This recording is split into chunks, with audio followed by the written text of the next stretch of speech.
12 जून 2025 को इसराइल के 200 से ज़ायद जंगी तैयारों ने ईरान भर में 100 से ज़ायद एटमी और फ़ौजी तनसीबात के साथ साथ रिहायशी इलाकों को भी निशाना बनाया।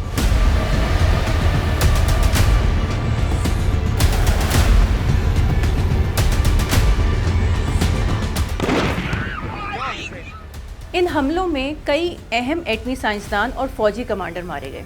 ईरान की सरकारी एजेंसी इरना के मुताबिक इसराइली हमलों में 935 अमवात हुई, जबकि हज़ारों अफराद ज़ख्मी हुए और अवामी और दिफाई इंफ्रास्ट्रक्चर को नुकसान पहुंचा।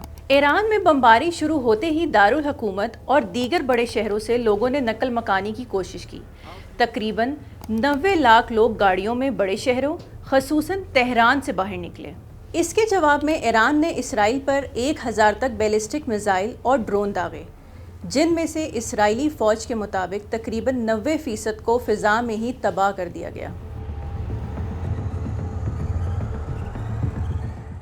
ईरान ने तल अबीब और इसके इर्द गिर्द के इलाकों को निशाना बनाया और एक अहम हमला सोरोका मेडिकल सेंटर पर किया गया, जिसमें दर्जनों अफराद ज़ख्मी हुए। दीगर अहदाफ में Israeli military intelligence school, Haifa में वजारत दाखिला, इंस्टीट्यूट ऑफ साइंस और एक ऑयल रिफाइनरी और पावर प्लांट्स शामिल थे। इसराइल की वजारत सेहत के मुताबिक कुल 28 अमवात हुई। अलबत्ता इससे बड़े पैमाने पर अफरा तफरी फैल गई और जब भी सायरन बजता लोग पनागाहों की तरफ भागते और शहरियों के मामूलात दरहम बरहम हो जाते। 22 जून को अमरीका भी इस जंग में शामिल हो गया और इसने ऑपरेशन मिडनाइट हैमर के तहत ईरान की नतंज, फर्दो और इस्फहान की जौहरी तनसीबात पर बंकर बस्टर हमले किए।